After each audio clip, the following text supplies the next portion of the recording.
정치 맛수다 시작하겠습니다. 오늘은 김상일 정치평론가, 장성철 공론센터 소장과 함께하겠습니다. 어서 오세요. 안녕하세요. 안녕하세요. 이재명 대통령이 오늘 오전 국회에서 내년도 예산안에 대한 시정연설을 했습니다. 728조 원 규모로 역대 최대이자 이재명 정부의 첫 예산안입니다. 이 대통령은 인공지능 시대를 여는 대한민국 첫 예산이라고 했습니다. 예산안 설명에 앞서 이 대통령은 경주 에이펙 성과, 한미 관세 협상 타결, 그리고 한중 정상회담을 통한 한중 관계 회복에 대해서도 설명했습니다. 먼저 주요 내용 듣고 시작하겠습니다. 정부가 마련한 2026년 예산안은 바로 인공지능 시대를 여는 대한민국의 첫 번째 예산입니다. 인공지능 3대 강국 도약을 위한 대전환에 총 10조 1천억 원을 편성했습니다. 인공지능 콘텐츠, 방위산업 등 첨단 전략산업 분야의 핵심 기술 개발을 위한 R&D 투자도 역대 최대 규모인 35조 3천억 원으로 19.3% 확대 편성했습니다. 저소득층의 안정적 소득 기반 마련을 위해서 기준 중위소득을 역대 최대인 6.51% 인상하여 생계급여를 4인 가구 기준 매월 200만 원 이상 지원하도록 하겠습니다. 네, 저희가 일부 내용만 들려드렸는데요. 평론가님, 네. 시정연설 쭉 들으시면서 이 부분이 좀 귀가 가더라 하는 부분이 있으셨을까요? 지금 예산은요, 예. 기본적으로 우리의 미래를 기획하는 게 가장 중요한 시점이라고 봐요. 그렇기 때문에 AI를 중심으로 AI 시대를 열어가는 예산. 사실은 진보는 분배에 더 관심이 많은 진영이라고 우리가 생각하고 있지만 이번 예산은 성장의 방점을 많이 찍고 있다라는 점에서 굉장히 전향적인 예산이고 보수도 함께 할 수 있는 예산이다라는 생각이 듭니다. 이재명 대통령은 민주당은 보수다라고 얘기하기는 했습니다. 네. 저는 네. 기본적으로 자랑하신 게 좀 귀에 들어왔어요. 자랑이요.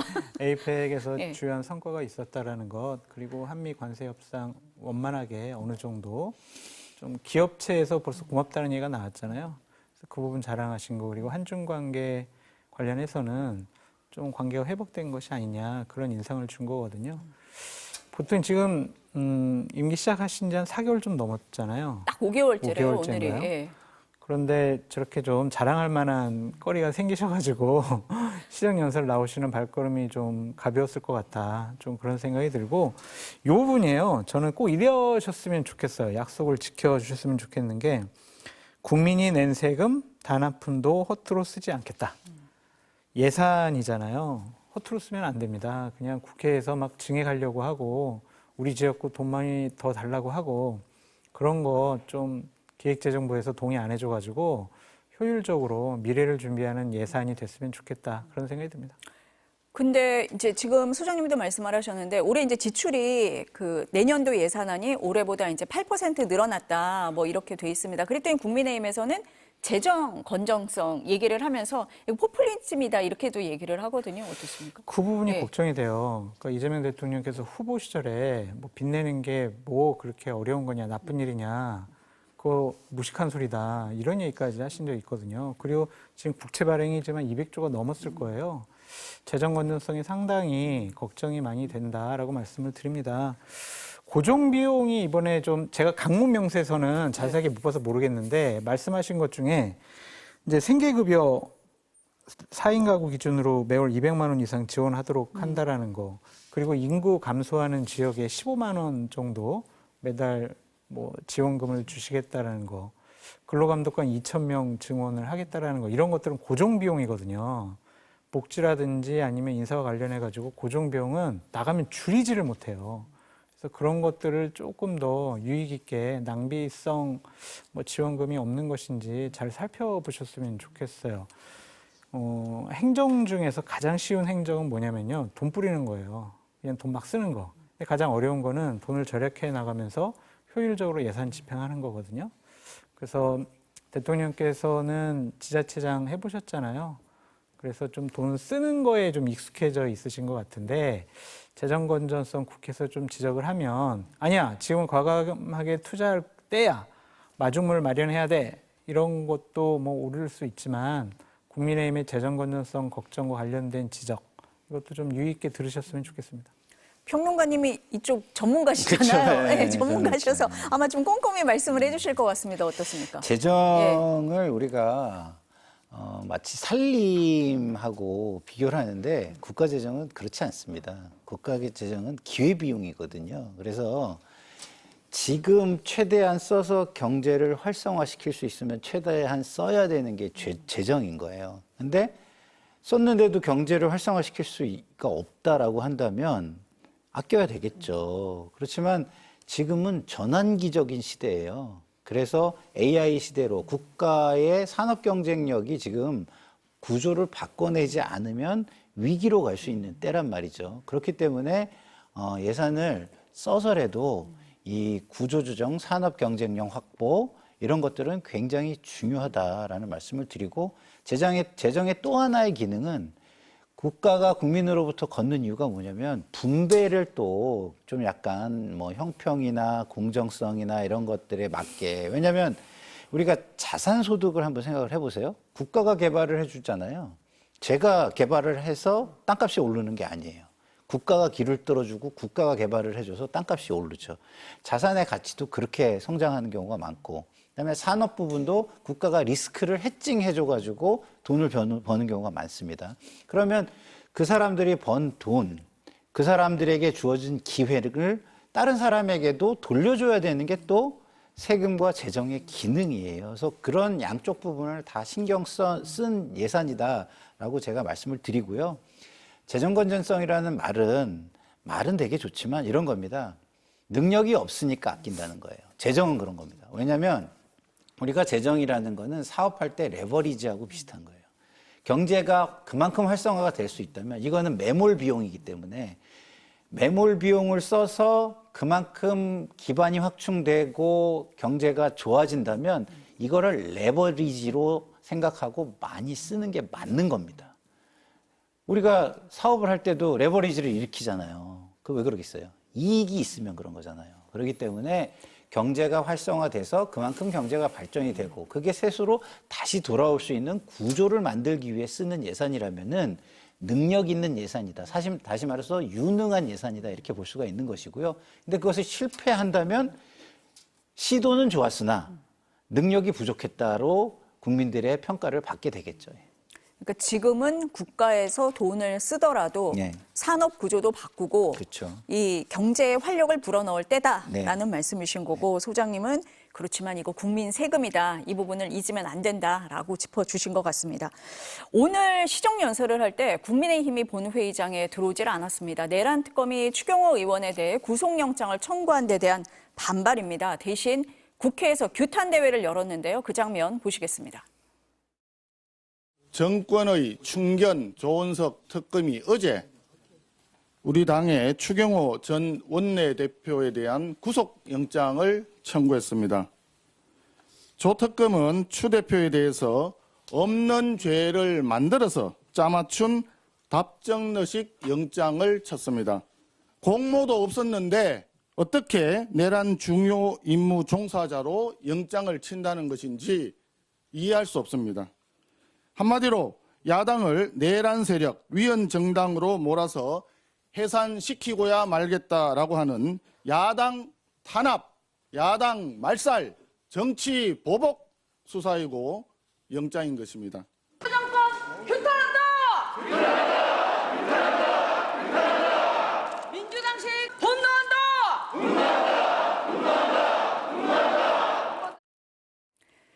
국민의힘에서는 이재명 대통령이 정권 1호 법안으로 특검법을 통과를 시켰다. 그러니까 이재명 대통령이 직간접적으로 특검과 관련돼 있지 않다고 생각하는 국민은 아무도 없다. 이렇게 주장을 합니다. 그래서 대통령 시정연설을 보이콧했다. 이렇게 얘기를 하는데요. 소장님 어떻습니까? 좀 무리가 있는 논리 전개인 것 같아요. 이재명 대통령이 뭐 특검을 형식적으로 임명을 했지만 그 수사에 조사에 뭐 개입할 수 있는 그런 상황도 아니잖아요. 특검대로 가는 거고 내란 혐의라든지 아니면 불법적인 비상계엄에 동조하고 방조한 사람들 같은 경우에는 처벌해야 된다는 것이 국민적인 상식 아니겠습니까? 추경호 원내대표 건 가지고 저렇게 예산 시정연설회를 불참하는 것은 좀 짜치는 행태가 아닌가 그런 생각이 듭니다. 예산안 심사 안 할 거예요, 그러면은 국민의힘? 예산안 심사해야 될 거 아니에요. 그러면 시정연설을 들어보고 거기서 이제 비판 목소리 건전하게 내고 추경호 전 원내대표 구속영장 청구와 관련해서는 또 다른 형식으로 비판을 하면 되지 이거를 연계시키는 것은 좀 야당의 역할을 너무 방기한 것이 아닌가라는 좀 생각이 들고 장동혁 당대표는 송원석 원내대표보다 더 강한 메시지를 냈죠. 이번에 이재명 정권 끝장내자. 이재명 대통령의 마지막 시정연설이다. 이런 식으로 막 얘기를 했더라고요. 글쎄요, 과연 그것이 얼마나 국민들에게 설득력이 있을까라는 좀 생각이 들고 아까 로텐다올 그 계단에서 이렇게 근조 자유민주주의 이 피켓을 좀 들고 시위를 하시던데 불법적인 비상겸을 통해서 민주주의를 말살하려고 했던 사람이 바로 윤석열 피의자 아니겠습니까? 거기에 어느 정도 동조했던 집단이 국민의힘이었었고 본인들 반성부터 좀 먼저 하셔라 그렇게 말씀드립니다. 국민의힘도 오늘 아침까지 보이콧 할지 말지를 좀 당내에서 논의를 한 것 같아요. 어떻게 보셨어요, 병무님? 국민을 먼저 생각해야 되는데 민주당만 생각하는 것 같아요. 참 안타깝다는 말씀을 드리고 자, 지금 야당은 목표가 있어야 돼요. 어떤 목표냐? 견제 세력으로 인정받고 대안정당으로 인정을 받아야 하는 겁니다. 누구에게? 국민에게. 정치 세력은요, 선거에 이기는 게 가장 중요한 거예요. 근데 그렇게 인정받지 못하면 선거에 이길 수가 없는 것입니다. 그냥 자기 지역구 배지 유지하는데 급급한 정당이 돼버리는 거예요. 그것도 유리한 텃밭 지역에서만 그렇게 되는 것이죠.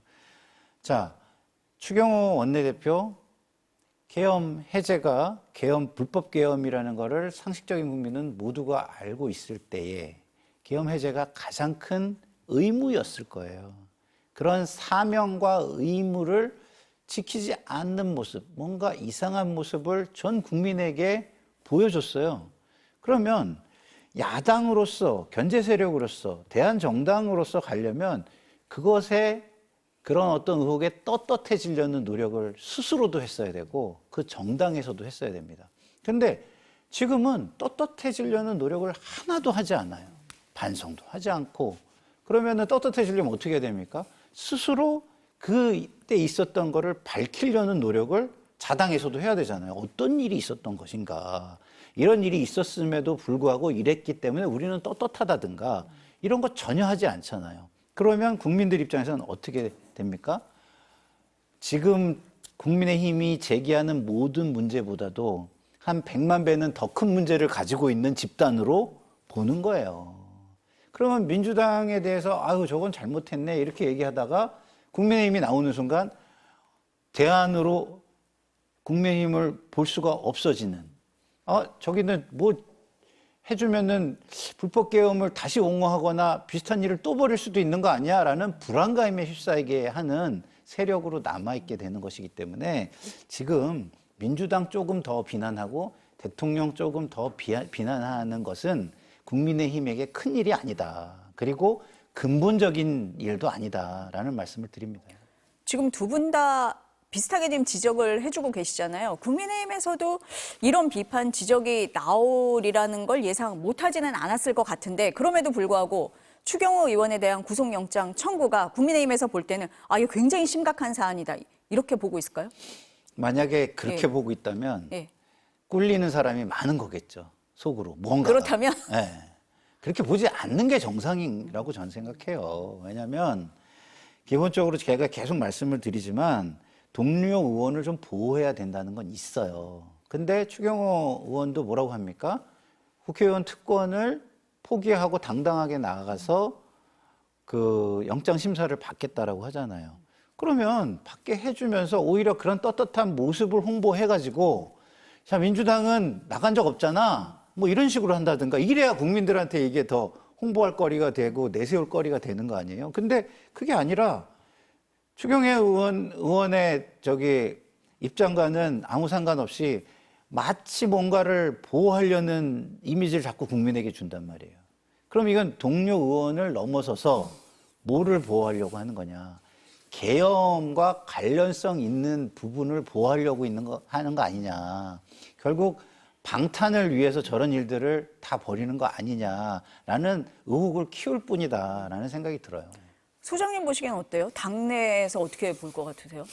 되게 심각하게 볼 거예요. 왜냐면은 만약 저기 뚫리게 된다면은 내란 동조라든지 방조 혐의를 씌워가지고 국민의힘 소속 의원들 몇 분들에게 더 구속영장이 청구될 가능성이 높다라고 생각할 거예요. 그래서 저기부터 방어막 쳐가지고 막아야 되겠다라는 생각을 하는 것 같습니다. 그러니까 이게 투표 방해행위를 했냐 아니면 표결에 불참했냐 이거 가지고 막 다툼을 하는 거잖아요. 그러니까 방해행위를 했다라고 하면 저거는 내란 혐의에 동조했다라고 판단할 수가 있기 때문에 그 안에서 본회의장 안에서 막 숫자 세고 자꾸 전화해서 보고하고 그 안에 있었지만 투표에 참여하지 않은 그런 분들도 상당히 위험해질 수 있지 않겠느냐 그런 판단을 한 것 같습니다. 좀 여러 가지로 좀 법원의 판단을 자세히 받아봐야 될 것 같아요. 그냥 적극적으로 투표 방해 행위를 했다라는 명확한 정황적인 증거가 없잖아요, 현재는. 나는 내 판단으로 표결에 불참한 거예요. 나는 원내대표로서의 그냥 내 판단을 한 거예요. 의원들에게 그렇게 회의하자고 한 것뿐이에요.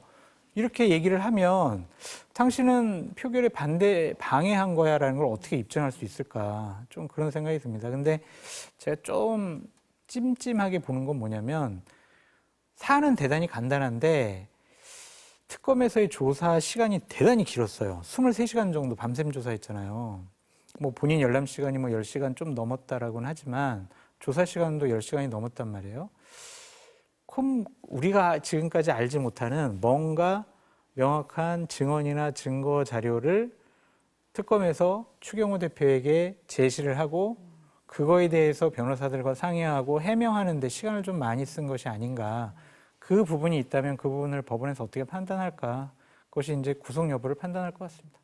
근데 지금 이미 국민의힘에서는 권성동 의원이 구속이 된 상태잖아요. 근데 권 의원 같은 경우는 통일교 측으로부터 이제 불법 정치 자금을 받았다라는 거라서 어떻게 보면 좀 개인의 혐의로 보는 부분도 좀 있는 것 같아요. 뭐 수사에 따라서 이 파장은 있겠지만, 근데 조금 더 다르게 보는 거죠. 지금 추경호 의원은. 그렇죠. 예. 그러니까 저런 내란, 불법적인 비상계엄, 방조, 동조 이 혐의를 저기서 뚫리게 되면은요.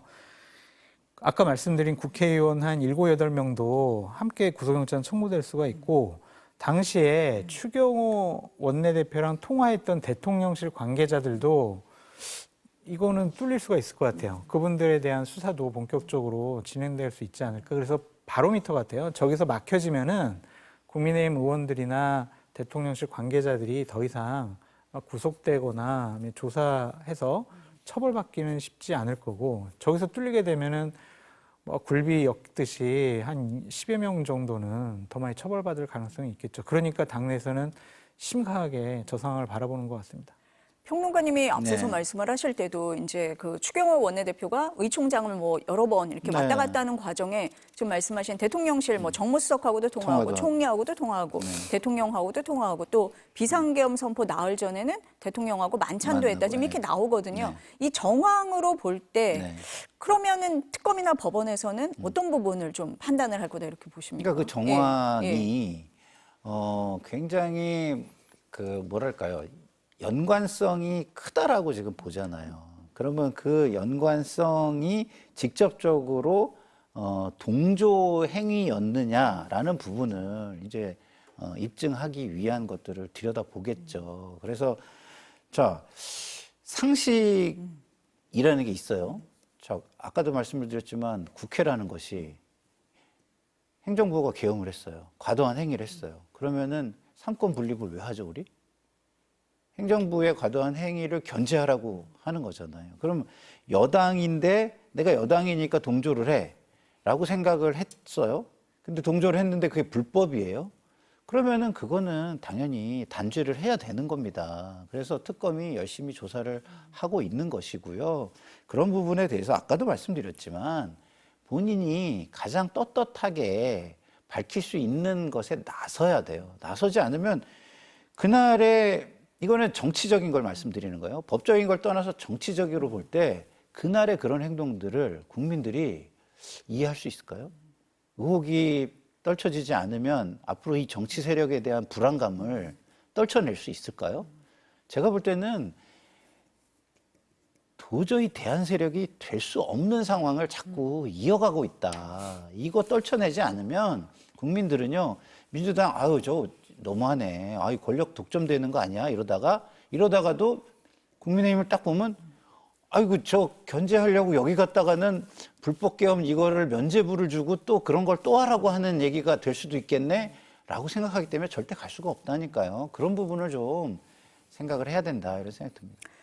현역 의원이기 때문에 국회에서 이제 체포동의안이 통과가 돼야 되는데 말씀하신 것처럼 지금 추경호 원내대표, 전 원내대표는 불체포 특권 포기하겠다라고 얘기를 했고 사실 뭐 민주당 의석수만으로도 통과가 되는 상황입니다. 그래서 영장 심사까지 갈 것 같은데 그 진행 상황은 좀 지켜보도록 하겠습니다. 다른 얘기 좀 해보겠습니다. 어제 온종일 논란이 됐던 사안이 재판중지법입니다. 민주당이 어제 오전까지만 해도 국정안정법이라고 명명하면서 이달 말 국회 처리까지 언급을 했었는데요. 갑자기 낮에 추진하지 않겠다고 입장을 바꿨습니다. 이후에 강훈식 대통령실 비서실장이 예정에도 없던 기자회견을 했습니다. 그 내용 들어보시겠습니다. 헌법 84조에 따라 현직 대통령에 대한 형사재판이 중지된다는 것이 다수 헌법학자의 견해입니다. 헌법재판소도 같은 취지로 해석을 내린 바 있습니다. 헌법상 당연히 중단되는 것이니 입법이 필요하지 않고 만약 법원이 헌법이 위반해서 종전의 중단 선언을 뒤집어 재개하면 그때 위헌 심판 제기와 더불어 입법해도 늦지 않다고 판단합니다. 그래서 당의 사법개혁안 처리 대상에서 재판중지법을 제외해달라고 요청하였습니다. 대통령을 정쟁의 중심에 끌어넣지 않아주시기를 당부드립니다. 강유정 대변인이 언론에 설명을 한 뒤에 강훈식 비서실장이 예정에 없던 기자회견을 했다는 겁니다. 지금 들어보셨지만 대통령실이 야당의 얘기를 하는 게 아니라 여당의 얘기를 하고 있습니다. 네. 어떻게 봐야 됩니까? 저거는 뭐 예. 강한 메시지를 보낸 거죠. 그렇게뿐이 볼 수 없는 게, 자, 당에서 무엇을 했는데 그것이 사전에 충분한 협의가 됐다면 저런 얘기를 대통령실에서 뭐하러 하죠? 할 필요가 없는 거잖아요. 했다는 것 자체가 큰 문제인데 그것도 굉장히 강한 톤으로 얘기를 합니다. 그건 뭐냐?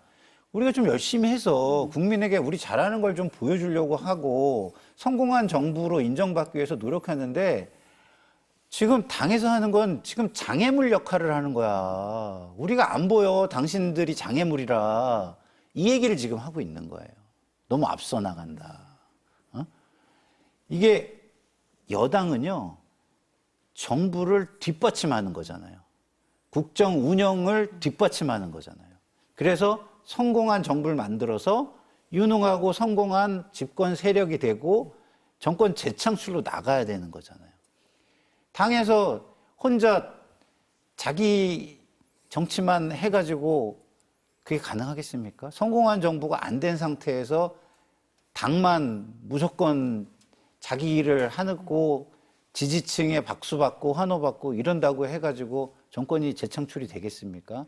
정치 세력은요, 다시 한번 말씀드리지만 선거에 이기는 것이 가장 중요한 겁니다. 근데 지금 대통령은 계속해서 지지율을 끌어올리는데 중간에 이렇게 꺾일 때 보면 다 당에서 논란이 있을 때 꺾이는 거예요. 그것도 당의 지도부의 주요 인사라든가 상임위의 주요 인사가 뭔가 이렇게 앞에 두가 굉장히 도드라져 보일 때.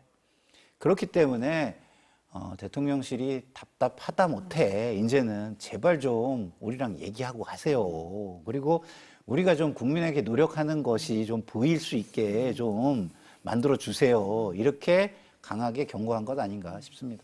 대통령실이 직접 나서서 직설적으로까지 얘기를 한 거다. 어떻게 보셨어요? 심각해요. 심각합니까? 예. 생각보다 갈등과 분란이 깊다라고 볼 수밖에 없어요. 대통령 비서실장이 직접 등판했잖아요. 저것도 유의 있게 보셔야 돼요. 지금까지는 당에 대한 여러 가지 얘기는 우상호 정무수석이 아유 그러지 말아요. 그냥 대통령 때 그런 거 아니에요. 좀 맑게 좀 알아들어요. 이 정도 수준이었잖아요. 근데 정무수석 뒤로 빠지고 비서실장이 나타났단 말이에요. 비서실장 얘기는 저 대통령의 생각과 판단 그대로라고 생각하시면 될 거예요. 저는 정청래 당대표에 대한 공개적인 경고 사인이다. 마지막 경고다. 그렇게 보여주고 싶어요. 그러니까 지금까지 아무리 달래고 좋게 얘기했지만 말 안 들으니까 이제 직접 경고를 한 거죠.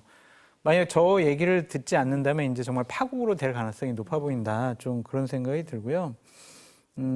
기본적으로 정청래 대표가 좀 너무 정치적인 욕심 때문에 과욕을 부리는 것 같기도 하고, 이번에는 앞에 에이펙에서 대통령 영혼을 갈아 넣으시면서까지 고생 많이 하셨으니까 내가 알아서 좀 선물을 하나 드려야 되지 않을까?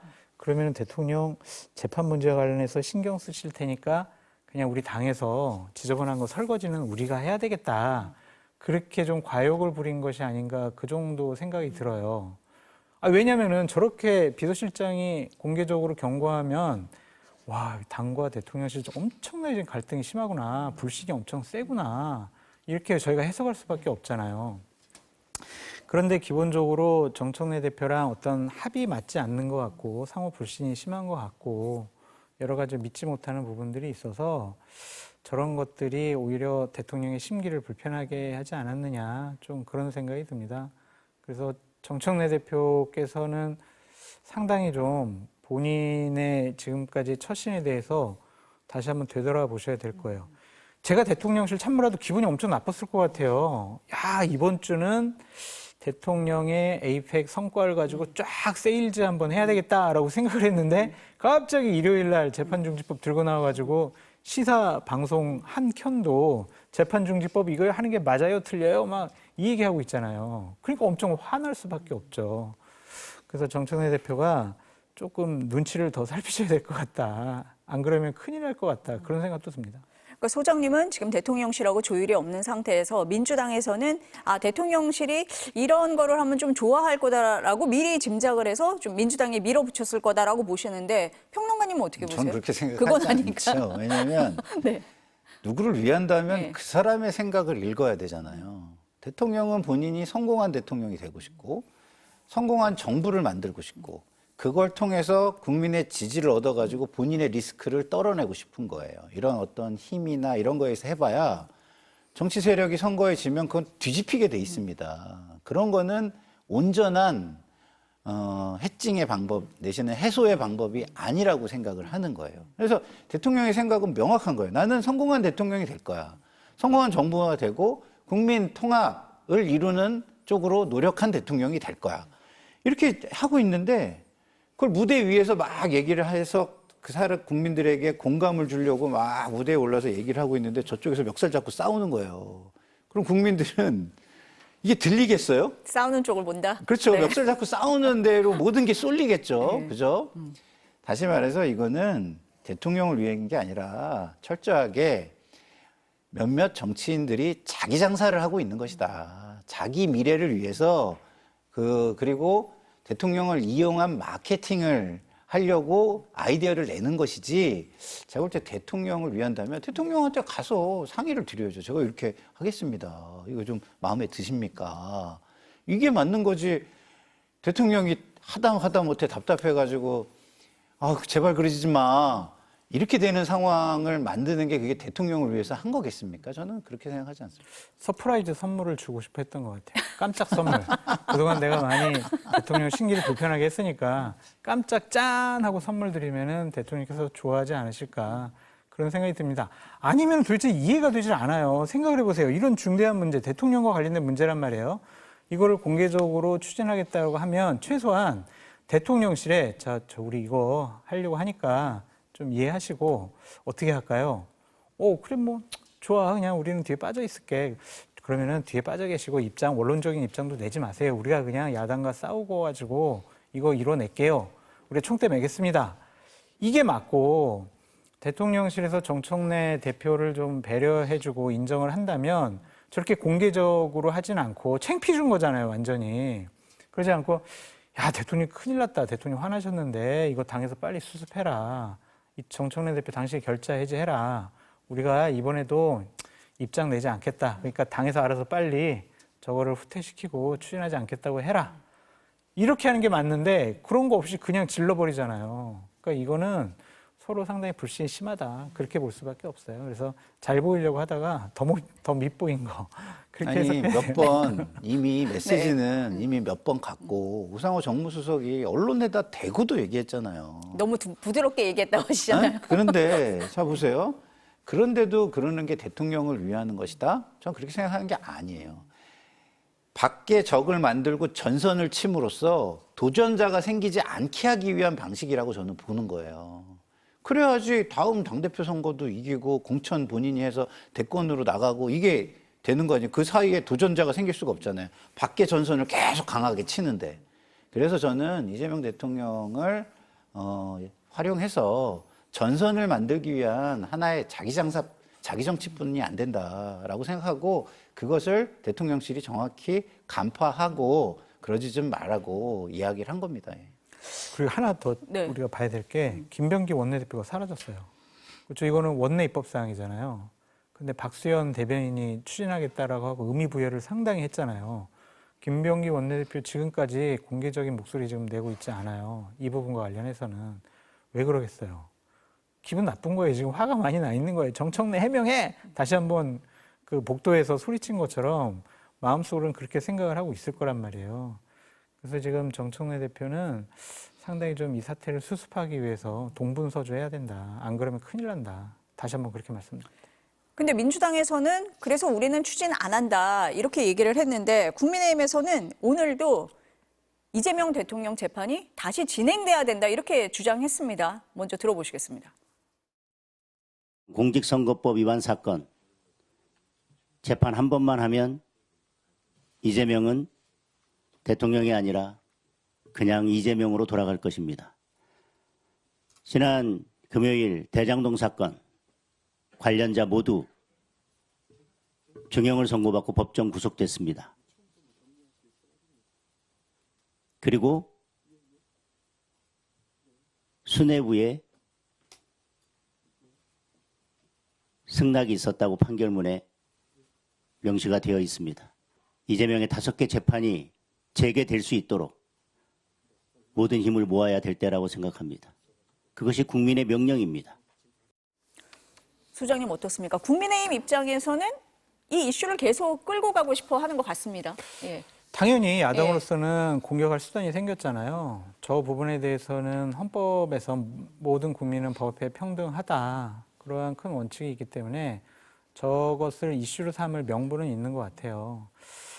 근데 그 이상은 안 될 것 같습니다. 그러니까 저도 보수 쪽을 지지하는 입장이고 보수주의자인데 대통령 선거 전에는 아니 대통령 당선되더라도 재판 받아야지 이제 그런 생각을 했는데 현실적으로 어떻게 대통령으로 당선이 돼서 지금 뭐 외교 활동도 해야 되고 국정 현안 살펴야 되는데 저 재판을 어떻게 진행시키고 재개를 할 수가 있을까 이제 그런 생각이 있어요. 그것이 이제 사법 자재라고 우리가 얘기를 하잖아요.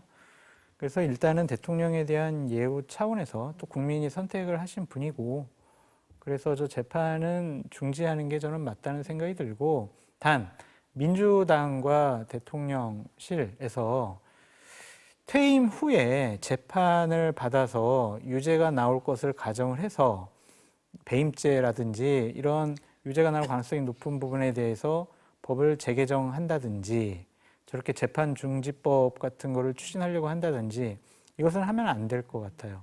법은 누구 특정인을 대상으로 적용되게 만들면 안 된다고 생각을 하는 사람이거든요. 그렇기 때문에 어쨌든 대통령 재임 기간에는 정지하더라도 일단 퇴임 후에는 정상적인 재판을 받는 것을 각오하시는 것이 맞다. 그런 생각이 좀 듭니다. 국민의힘 주장 어떻습니까? 정치 세력은 네. 선거에 이겨야 된다니까요. 자, 면소법 만든다고 쳐요. 그러면 그게 없어집니까? 선거에 져가지고 만약에 200석을 국민의힘에 준다고 생각을 해보십시오. 특별법 만들게 돼 있습니다. 소급 적용이 가능한 한시적인 특별법을 만들게 돼 있어요. 아무 의미가 없는 거예요, 지금 이러는 게. 그거를 이재명 대통령이 정확히 지금 알고 계신다니까요, 제가 볼 때는. 그리고 제가 그 주변에 흘러나오는 얘기를 들어봐도 그런 메시지가 끊임없이 주변에 전달이 돼요. 근데 왜 자꾸 딴 당에서는 딴 일을 벌이는지 대통령의 뜻에 맞게 하는 게 아니거든요. 자, 이렇게 하면 국민들이 좋아할까요? 좋아하지 않잖아요. 지지층만 환호하지. 근데 중도를 끌어안지 않은 상황에서, 중도를 떨어뜨리는 상황에서 전국 단위 선거를 이길 수 있나요? 전국 단위 선거는 5%에서 다 결정이 납니다. 거기에서 막 180석도 나오고 200석도 나오고 막 이러는 거예요. 그렇게 선거에 진다라는 걸 가정해 보세요. 아무것도 아니에요. 그걸 너무 잘 알고 있는 것이 대통령이다. 다시 한번 말씀을 드리고요. 지금 우리 민주주의는요, 3권 분립이 돼 있어요. 3권 분립. 뭐예요? 3개의 권력이 서로 견제를 해서 균형을 이루라는 겁니다.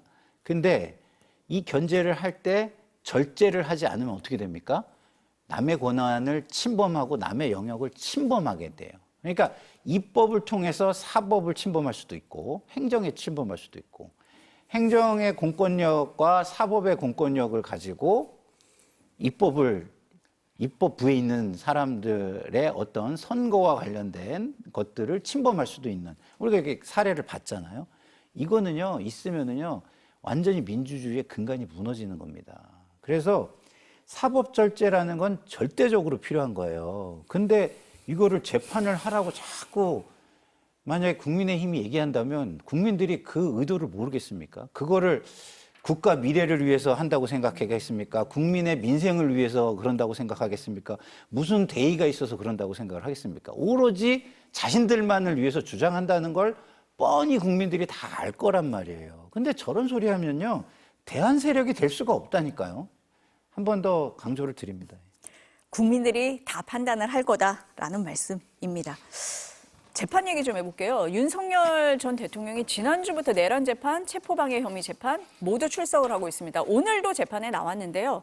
어제 재판에는 곽종근 전 특전사령관이 증인으로 나와서 얘기를 했습니다. 충격적인 증언을 했는데요. 그 발언부터 들어보시겠습니다. 차마 그 말씀을 안 드렸는데 한동훈이하고 일부 정치인들 일부 호명하시면서 당신 앞에 잡아오라 그랬습니다. 당신이 총으로 쏴서라도 죽이겠다고 했습니다. 제가 참만은 그 말을 여태까지 어느 검찰에 가서도 그 말 얘기하지 않았습니다. 대신에 한동훈이 얘기만 했습니다. 그리고 앞뒤 상황에서 뭐 비상대권 뭐 이런 부분들 분명히 제 기억이 있습니다. 윤석열 전 대통령이 곽 전 사령관의 증언을 신빙성이 없다라고 계속 공격을 하니까 내가 차마 이 말은 안 하려고 했는데 했다라고 한 겁니다. 재판이 끝난 뒤에 윤 전 대통령 측에서는 나 그런 말 안 했다. 언론 공지 냈습니다. 어떻게 들으셨어요? 곽종근 사령관은요, 본인에게 가장 좋은 건 말 맞추기를 해가지고 빠져나가는 게 제일 좋은 거잖아요. 근데 본인이 정말 이거는 내가 실수를 했다, 큰 실수를 했다, 큰 잘못을 했다라고 생각을 해서 참회의 시간을 가져가는 거잖아요. 근데 그 참회의 시간을 가져가는 사람에게 범죄의 우두머리가 말 맞추기를 통해서 증거인멸을 하는 것을 강요하고 있는 상황이 지금 연출된 거예요. 그러니까 얼마나 어이가 없었겠어요. 나는 참여를 해가지고 이 정의를 바로잡는 시간을 통해가지고 자기가 조금이라도 반성하는 모습을 국민에게 보여주고 이러려고 하는데 앞에다 대고 뻔뻔하게 야, 이때 이런 거잖아 라고 증거인멸 말 맞추기 시도를 압박한다? 얼마나 황당했겠습니까? 그러니까 너무 어이가 없어가지고 저 얘기를 하게 된 거죠. 제가 볼 때는. 참 어이가 없어서 제가 한 말씀 드리는데요. 윤석열 피고인께서 이런 얘기도 하셨어요. 예? 이거는 약과예요, 지금. 그러지 마세요, 제발. 이 얘기를 하고 있는 거다라는 말씀을 저는 그렇게 해석합니다. 소장님 어떻게 들으셨어요? 곽종근 사령관은 저 얘기가 만약 거짓말이라면 거짓말을 통해서 얻을 이익이 없어요. 저 얘기를 하면 뭐 형이 감형이 되거나 뭐 여러 가지 처벌을 피할 수가 있습니까? 근데 윤석열 피고인 같은 경우에는 안 했다라고 해야 여러 가지 혐의가 좀 더 씌워지는 거를 좀 면피할 수 있지 않나 그런 생각이 들고 참 저 증언 장면을 유심히 깊게 제가 어제 다 이렇게 한번 들어봤는데 두 가지 감정이 들더라고요. 참 제정신이냐라는 생각과 다행이다라는 생각이 두 가지가 한꺼번에 들었어요. 대통령이라는 자리는 참 언제나 냉정하고 맑은 정신 상태를 유지해야 되잖아요. 그래서 전임 대통령들 같은 경우엔 술을 먹어도 그냥 좀 입만 대든지 한 잔 먹든지 그러지 어떻게 국군의 날에 그 저녁 만찬 자리에 군 수뇌부 중요한 사람들 모아놓고 폭탄주를 10잔, 20잔 이렇게 먹습니까? 북한에서 병고가 나거나 아니면 남침을 하거나 중대한 외교적인 그런 문제가 벌어지면은 어떻게 수습하려고 저런 짓을 했는지 저거는 미치지 않으면 아니면 습관적으로 매일 술 먹지 않았다라고 말씀드리기가 어려워요. 그냥 밥 먹듯이 술을 먹은 것이 아니냐. 참 저런 사람이 대통령이었다라는 게 대한민국에 상당히 위험스러웠겠구나. 그런 생각도 들고 또 하나 다행이라고 생각하는 거는 뭐냐면 저 자리에서 본인이 얘기했잖아요. 내가 계란말이도 만들어주고 베이컨도 거주고 막 이렇게 얘기했잖아요. 에이펙이 연상이 되는 거예요. 분명히 저 사람들의 저 정도 생각과 수준이었다면 이 에이펙에도 윤석열 전 대통령이 뭐 K푸드 해가지고 그 외국 정상들 만찬 자리에 주방장군 딱 있고 거기서 계란말이 만들어주고 김치찌개 끓여주고 이러면서 K푸드 홍보 막 이런 수준의 외교적인 활동을 했을 것 같아요. 그런 거 보니까 아, 저 사람이 대통령 자리에 없는 게 정말 다행이구나 그런 생각까지 들었습니다. 그래서 한마디로 말씀드리면 참 부끄럽고 창피하다 그 말씀 드려요. 비슷한 반응을 낸 사람이 또 있습니다. 한동훈 전 대표인데요. 바로 입장을 냈습니다. 이날이 10월 1일 국군의 날이라는 거잖아요. 그 무렵은 제가 여당 대표로서 당과 정부의 성공을 위해 윤 전 대통령에게 의료 사태 해결, 그리고 김건희 여사 비선에 대한 단소, 또 김 여사에 대한 민심을 반영한 특별감찰관 임명을 비공개로 요청하고 있을 때였다. 참담하고 비통하다라고 했습니다. 어떻습니까, 소장님? 네. 아니 김건희 씨 관리해라. 의료 대란 좀 수습해야 된다. 이게 체포해가지고 총으로 썰 일이에요. 제정신이 아닌 거예요, 진짜. 더 이상 드릴 말씀이 없어요. 참 한심합니다. 어떻습니까, 평론가님? 그러니까 저 얘기의 진실 여부가 가장 중요하겠죠, 일단은. 근데 진실 여부 다음으로 또 중요한 건 뭐냐면 국민 인식인데요. 제가 볼 때 대부분의 국민, 그러니까 강성 보수 지지층을 빼고는 아, 그럴 법하다. 그러고도 남을 만할 사람이다라는 인식을 할 것 같은 거예요.